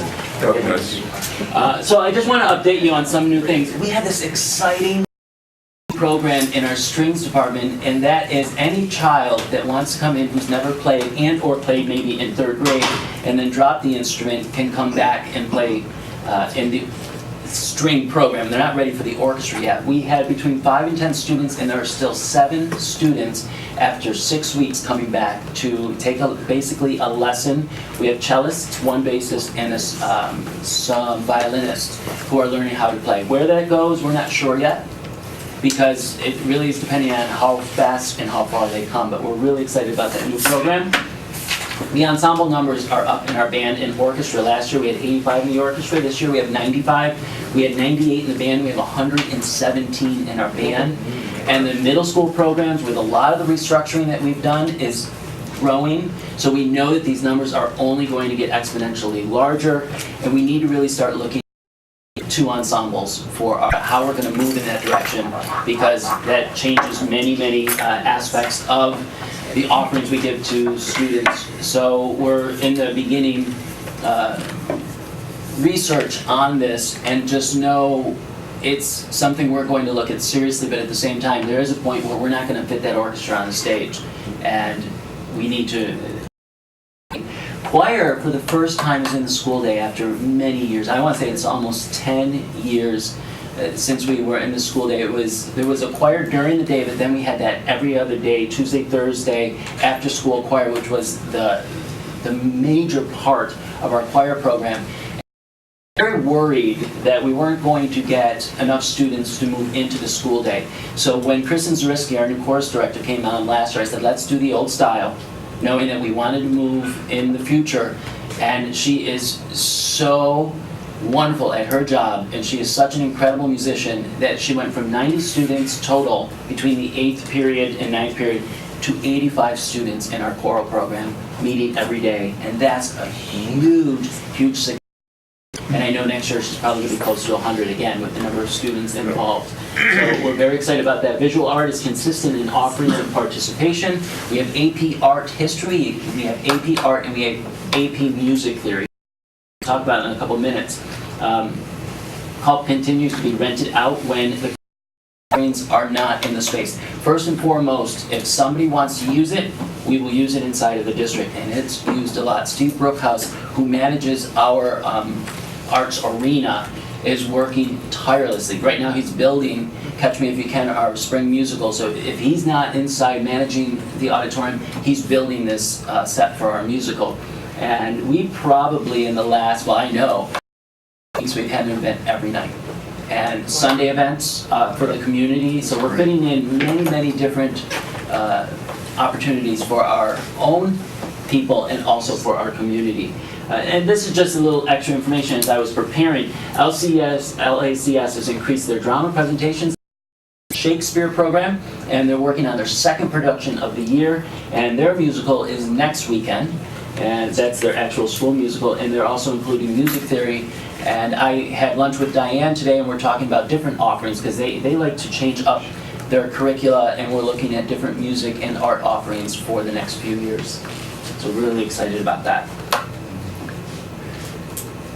The program, we had this inventory program called Charms that I brought in last year that I asked you all for us to do. It's working really well. We now get calls from the bus garage. We have a community, because all they have to do is they look in. There is a barcode tag on it. It says Ithaca City Schools, and we're getting these instruments back every time that they are misplaced, lost, all those other things that can happen to the instruments. When I first came here, we were losing many, many instruments per year because there was no way to tag them. There is a Play It Again program that our parent an offshoot of the program does, and we're going to have a one-day event where people can bring their instruments in to donate to the school district, because you know there's a lot of trumpets underneath the bed that the child played many years ago that they didn't know what to do. So we're trying to encompass many different options for our instrumental program, and that's a good segue for me to say our booster group, because they do an enormous that helps this program run. Pathways to Graduation, I'm going fast. Pathways to Graduation is a new way for students to graduate high school in the state or the country. I can't remember which one that is. The state. And we're looking at, instead of 2 social studies exams, they can look at an arts component to graduation, and we're working with Jason to look at what are our options for our arts students. Carol Spence, who is the department chair, myself, and Jason will be looking at what this is with our AP Art History, and AP Music rigorous exams, and we have other ways to create rigorous exams for our in performing and visual arts. National Core Arts Standards is coming down the pike. It is very similar to the New York State standards. As a member of the Executive Council myself for New York State School Music Association, I get to work with the Board of Regents and whether they will adopt or not adopt the National Core Arts Standards. The interesting thing is that New York is hesitant to adopt, and the reason they're hesitant to adopt is because it's live, and it will always be live. So it can be changing at any moment depending on who wants to change it. And New York doesn't feel comfortable with that. They want standards that are documented somewhere, written down and shelved, and don't feel like they can control it if it's a live document. So we're working with the Board of Regents through New York State School Music. And the other interesting thing about the National Core Arts Standard is there is a 5th component, and that is media. So the National Core Arts will include art, music, dance, theater arts, and media arts. Going on, looking at some data. I just got these from Lynn, and I want to what Dr. Brown was saying before, the amazing work that Lynn Vanderwerf is doing. And it's really incredible to see, with the collaboration between herself and myself, what we can observe about our children in the arts. And you're going to see some of those numbers, and I will be sending those to your Dropbox as we further our data. I'll just go on because of time. This is the first one, high school arts. This is the demographic breakdown of all students in that. Our number is dipped last year, but it's up again this year. It's 701, and that's 50% of our student body.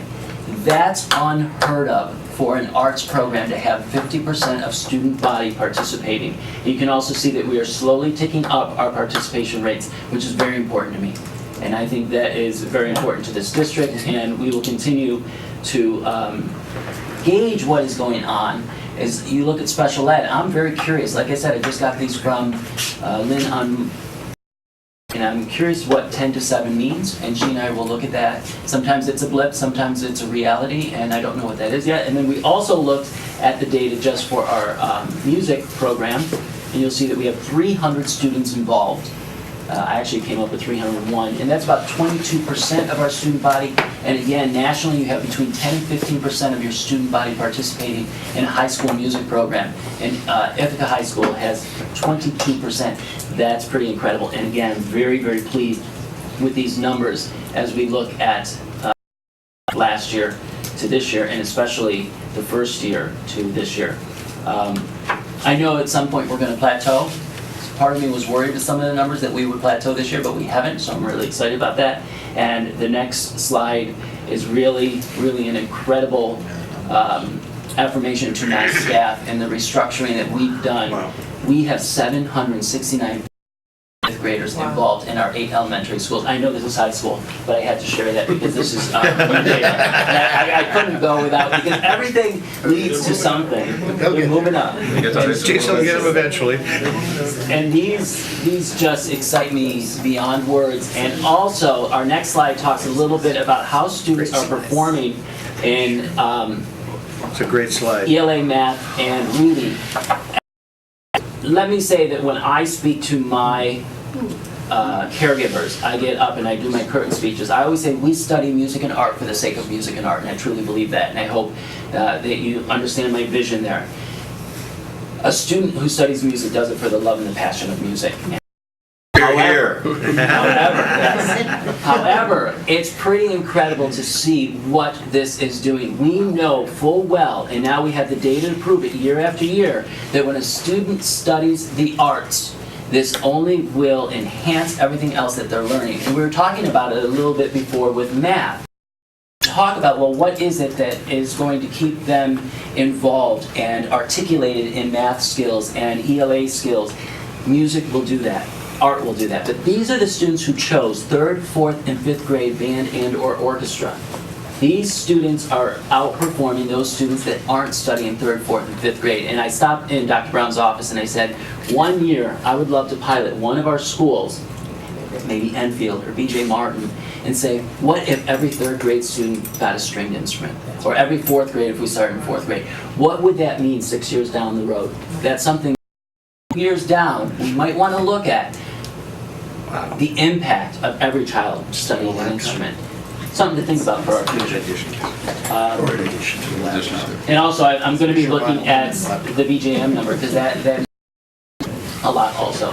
And the last thing I want to leave you with is a quote, because I believe in quotes. I would teach children music, physics, and philosophy, but most importantly music, for the patterns in music and all the arts are the keys to learning, says Plato. And I truly believe that. I want to thank the board for your leadership and the community for your support. I was looking back at my notes 4 years ago, almost to the day. It was my 2nd board meeting as superintendent. We had a very good art program, a very good athletic program. We were doing great things in the high school. And you, the board, said we wanted much more. At that time, we shared some data. We had 43% of our young people participating in an after-school activity, co-curricular activity. And you said that wasn't good enough. And I remember responding, well, that's way more than Albemarle. And that's well above the national average. But the board said it wanted close to 60% and soon. And I'm happy to report now, we'll share this next week, we're at around 63% of our young people doing something after school. So we're continuing to grow all of our programs, really taking on this college and career readiness piece. We have a program that didn't exist a few years ago. And with your support and your leadership, we have a facility, a classroom, and a program that's the envy of many of our colleges and universities in the region. So thank you. I want to say thank you to the leadership and to the staff who've done the impossible, which I thought was impossible 4 years ago, was to grow and improve an already very, very good program and have the numbers to back it up. Dr. Brown, I also wanted to say that these are all curricular numbers. We don't have, it sounds like you have the co-curricular numbers. I don't have those yet, so I'll be very intrigued to see how they play out with the percentages also. These are all students who study from 0 period to 8th period. Comments, questions? Go ahead, Brent. Yeah, could you back it up one slide? No. That's pretty impressive. The spread between music and non-music, whether it's ELA or math, and how important on grade level reading is. Don't lose this slide when we're having budget discussions. I've been supportive of keeping the music program in place and growing, and part of it is right there on that slide. Pretty easy to see why it's important to the community, to the students, to driving that graduation rate. Dr. Brown, 90% is great. I want 100, and I'll say the same thing about co-curricular. 60% is great. Love to see 85. I just keep changing that. Yeah, I know. We keep moving it, but I think they're all related. I think the growth in one is leading to success in the other. Moving the metrics in other places. So I think it's pretty important to hang on to that slide. And I love your idea of giving an instrument to every child in one school, tracking it for 6 years. That'd be fascinating. Because I think we'd see something so, too. similar to this. I truly do. Where are we at now on that? We're at 1/5? You know, I don't have that number, and I was gonna try and do that today. Are you talking about the number of students in elementary, that Yes. 7, whatever number that is? Yeah. We have to look at how many are in those 8 buildings and then do that percentage. It's more than 1/5. Just looking at 3rd, 4th, and 5th grade at that number. So I'm not gonna guess, but I don't like guessing because I really, he said, but do we know what our elementary? Really quickly. We get enrollment numbers and Dropbox. But you can only look at 3rd, 4th, and 5. Right, yeah. Yeah. I'll look it up. And by the way, like for instance, the math tests for these schools, and I looked at them today because Lynn sent them to me about 4 o'clock. The music percentages are higher than the actual passing percentages for students in the buildings. And that's pretty exciting also, and it tells us a lot. What does that mean? I didn't follow that, David. So, like, I have real numbers here. For instance, the ELA passing score for Val Sherman I have is 50%. So, non-music, 38 is below that, which makes sense. But those who study music did better than the average of the building. About 1,130 students in the 3 grades. Say it again. About 1,130 3 grades. And then we have 769. Whoa. 60%. Yeah. Wow. That's fantastic. That's great. That's a really high number, isn't it? Yeah. That's good. We didn't think we'd outgrow the fine arts, well, the Performing Arts Center so quickly, but That's true. That was the intent, and the intent was to get as many kids involved as possible. You mentioned balance between Boynton and DeWitt. That historically, there was a disparity within those. Well, just judging by how many kids go to All-State Band and everything else, so now we're much more of a common experience. And I guess Jason, you're full time. Give the charge that we talk about a fair amount with other folks. I see tremendous performances in the fine arts facility. Really great throughout all the programming. And so what I would ask is that certainly it's a priority that there be balance at the high school, that we see similar participation, achievement, and on the athletic side as well. What I'm seeing great. You had great hires, David. The transition we transitioned many of the well, it was just retirements, etc. And so we've been able to bring in some great leaders to teach and lead. And choir was pretty small, and now I see a full dynamic program there. And so I think for the high school we need to balance that. We need to push that the coaches are engaged. The coaches are the numbers are good at 800 for athletics, but there could be more, and we have room in many sports to have more participation. Or certainly what we would like to see is a good consistent experience, that student experience when they do play.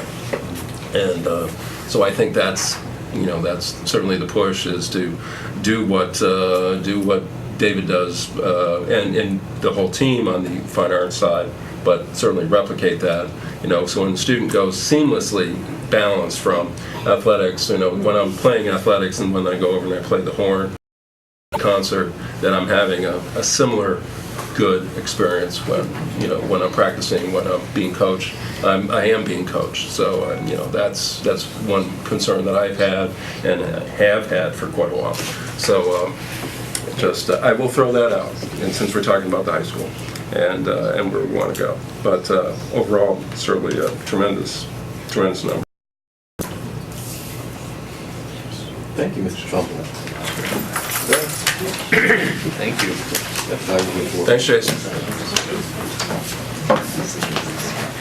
Shall we transition to budget development? We can just give a quick brief update. Won't take long. Yeah, I think we should before we wrap it up for tonight.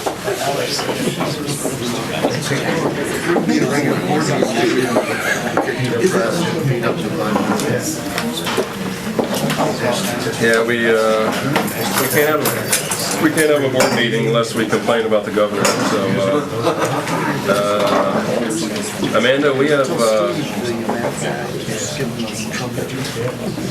have ample ammunition to complain about the governor because for the first time, perhaps, I said decades at the Finance Committee, perhaps ever, that we have not been given a preliminary state aid run from New York State to make calculations, to make plans, to do our, Amanda, you can probably explain, but we can't even calculate our tax levy limit until at such time that Albany deems that we will have that information. That's correct. I wanted to thank the parents that were in the room tonight too, in terms of educating fellow parents and in a different voice than some of the folks that are paid to manage the budget. I think sometimes the messages and the voice that you hear is impactful in many ways, and so I really appreciate the combination of forces. I know colleagues at all levels are talking about this and trying to educate their peer groups as well, and so this has been a very meaningful process for all of us.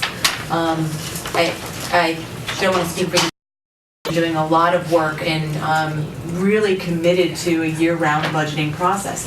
We really wanted to enhance the efforts that we did last year, do it sooner, get out to communities and try to educate them before we started to get into the actual numbers and the budget,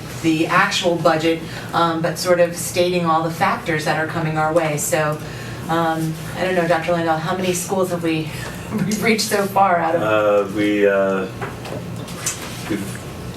reached almost all. We have Caroline we're meeting with on Thursday. We have Fall Creek and Enfield next week. The only schools we have left after that are Ithaca High School, Boynton, and South Hill. All the other schools we've visited with their PTAs. We've had really good attendance. Even last night in the midst of at DeWitt, we had about 10 parents come out. And that's been our smallest group, and that was probably more due to the weather than anything, but we've had about 30 plus people in each of the meetings that we've had. What we're committing to with PTAs and other community groups is to do kind of 2 rounds of budget talks. One is to, like Amanda said, to talk about just what we know, the factors shaping the budget, some past history, current state, and some, even though it's really hard to do, some projections into next year. And then we will come back. The timing of this is going to be complicated because of some of the factors, but we want to go then back around to all the PTAs and community groups late March, April, and early May to talk about what our actual budget proposal is. So we really, we've been really impressed by the turnout, by the level of questions, the level of engagement with this process with parents and other community members, and so we're going to just keep at it and folks and talking about the budget. So that's our internal calendar, really. Externally, we also have factors and calendars that we have to abide by per law. One of which, the major deadlines, is March 1st. We have to have our tax cap calculation in and approved.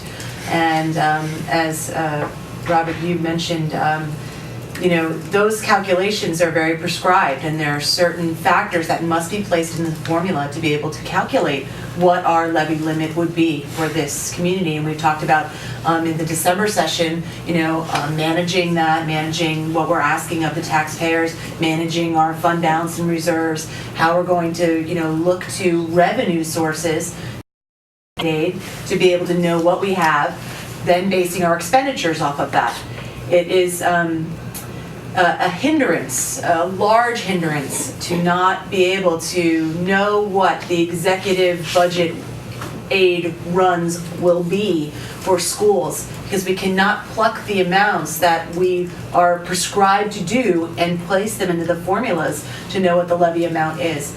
So for us to be able to stay on our internal calendar and our budget development process, we're doing a really good job. But we have now almost reached sort of a dead end until things turn around in terms of really being able to give the next logical bits of information to voters, to our community members, to our stakeholders, to our staff, our colleagues, to the board.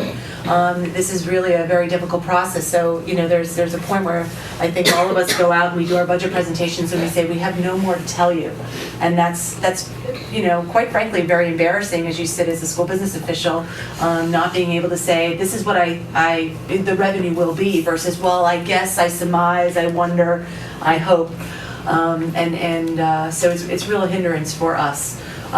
Just for those folks that do not know or haven't kept up with things, essentially there are monies in the budget that will be attributed to increases in state aid for schools, but they are tied to very specific reform bills that is also part of the budget proposition.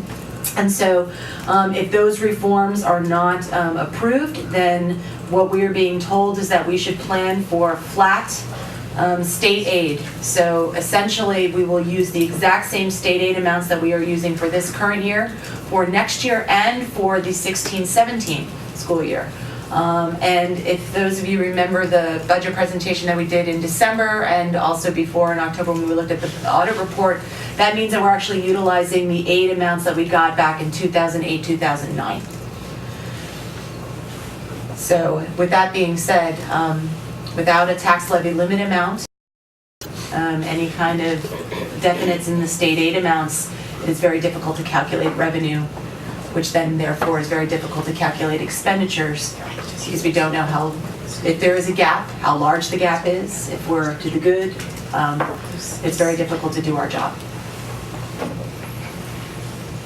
I don't understand. The state budget director said you'd have plenty of time if you got it by April 1st. Mr. Magna said plenty of time, it's not a problem. Yeah, but he's retiring or stepping down. Oh, is that right? it? So Is that he's not it? gonna be He might around. not know that April 1st is after March 1st. Is that possible? I don't know. But a very arrogant presentation of the budget by the state, by the governor and the executive branch. And for him to say things like, you'll have plenty of time by April 1st when he's supposed to be enforcing deadlines that are ahead of that is pretty arrogant on his part. It's clear the governor has decided to declare war on public education, and that's where he is. And I think Amanda's correct. We should assume there'll be no aid increase. For the next 2 years. Next 2 years? Yeah. And so that goes back to 2009, Amanda? I mean, that's where we are now, and that's where we'll Essentially, if you look stay. at the aid amounts that we were receiving back in 2008, 2009, we are at those levels. Right, and it was actually high, well, I'm trying to remember back, but yeah, I see the runs, and for quite a while we were underneath that number, but at least we're flat. That's interesting. So what do we do with flat state aid? Well, we look at it as a part of our revenue, and we hope for Yeah, the best, right. So Yeah. I didn't expect you to answer. Well, that's why we've got to be looking at the expenses, and the easy one is to lay 50 people off. That sounds easy, but it's harder. And the other is, we're negotiating insurance, and that's a big number, and it's one that we can move on the expense side. So it's head count, or it's changing some other expense factor. The one we've identified is health insurance. If there's somebody's got a different idea, love to hear it. But those are kind of the two I think we have is head count, or an expense that we can change in conjunction with our employees. Is that? I don't know. I mean, if people got other ideas, I'm willing to listen. And remember, head counts. If head count is where we go, remember that means class size goes up, class offerings go down, things like that. So, man, overall, so we're basing off that 113 number, that approved budget number of last year was 113 and change. 13,747. Right, and change, as we say. So you're really looking at, if there's any increase in that number, it would be because of assessments have gone up, or, obviously we can, at some point, go out with a budget that is, as we talk, at that tax levy limit, whatever that limit may be. I saw the inflation factor, I think, is 1.62, is it not? I saw that number somewhere through big growth, so that adds another something to it, but that's the problem. There are other numbers that come off of that you can't plug in. Right, and so we can't tell folks we have a flat budget number this year. We really can't. We can't really go there yet. At some point we would have a better idea what a number would be. Once again, we can only thank the community for overriding the tax levy limit last year. So at least we are working off a 113 number. As we talked about last year, without that tax levy increase of last year, would be a much and moving forward. State aid obviously is a less of a budget item for this district than others, but still flat or down since 2009. That's it's been. Well, recognize the GEA this year is $2.8 million, so it's over 2% of our budget. Right. Exactly. It would be quite an improvement. Yeah, exactly. That's why it's so big, and it's why Barbara Lifton, I guess, talks to you, won't talk to me, since we don't have much to say to each other anymore, and that is the point. They really don't want to listen to us.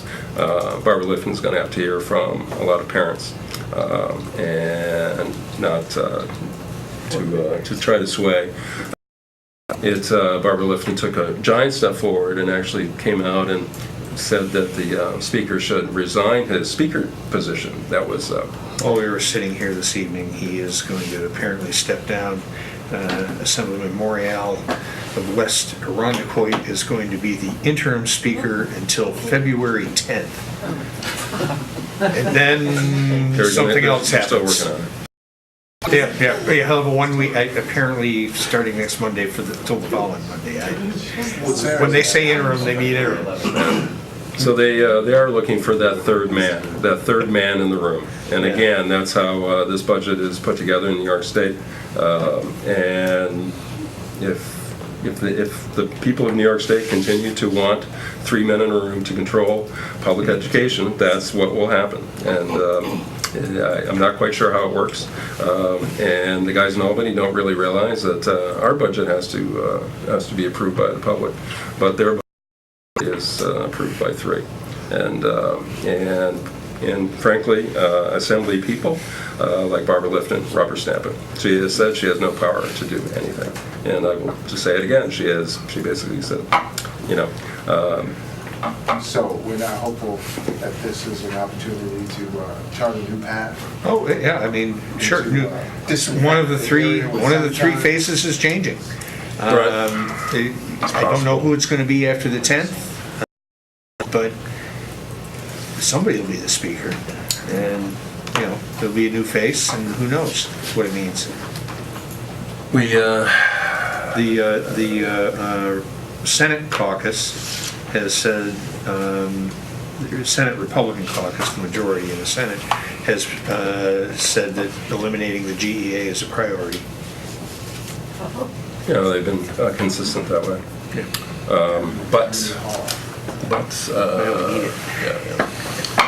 But we've talked about it a little bit, and I am not happy that public education, and I'll bring it more local, that our district, that the children in our district are pawns and this Game of Thrones that's going on in Albany.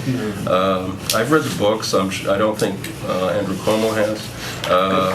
It doesn't. I would point out. I mean, I suppose maybe he watches it, but it doesn't end well for those who seek to be king.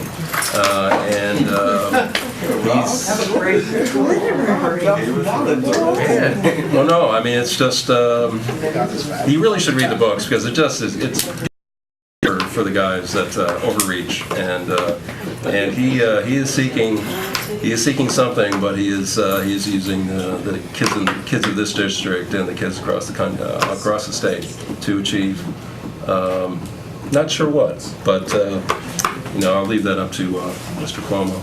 But but we will figure this out. We always do. But it's obvious, Brad, it's obvious that we have to control what we can control. If we have an ability at the local level to save $2 or $3 million, we can do it, and keep our staff and keep people in place and keep the students, getting what they've gotten from this district for 137 years. 140 years, how long has it been? Then that's what we need to do. But I'll stop bragging on the governor for a minute. Other. Refine it all you want. Yeah. Anything else, guys, that we need to talk about the budget? I mean, there's really not a lot to report. We'll get into the numbers. Finance committee was last night. Again, committee level, finance will continue to look at it. We'll continue to look at numbers. And Amanda, you'll be working with superintendent. You'll be working with the building leaders to look at how we can do what we do with a flat aid run. I think even if we get the 1.2 billion that's promised with the extortion of the teachers unions and really districts across the state. I see that money going through targeted designated areas, not really going to the state aid, general state aid run, correct? So it's if we were really a poor performing district that didn't know what we were doing, I guess we could have a turnaround plan that we can get funded. But if we're a high-performing district that has proven again and again that we can drive graduation rates, drive attendance rates, drive participation rates in athletics and fine and performing arts, we already do that. So we don't have. What can we do? They're not going to reward us for. I mean, that's what this budget is telling me. Right. All right. So I'm not missing anything. So I thought maybe I missed something. No. Okay. So any what? No, you're good. The guys to my right are making fun of me. So don't get in his way. Don't. I told you I was fairly upset, right? I was not. I am not pleased that the children of this community are being used in this way, and it will come back to bite these people. And I can only hope it's soon. But anything else? Do we need adjournment? Well, without objection, apparently. The HR committee meeting and the policy committee meeting. They're on there. They're on the agenda. I like to verbalize. Is there any Not transportation? into- Tuesday at Auburn?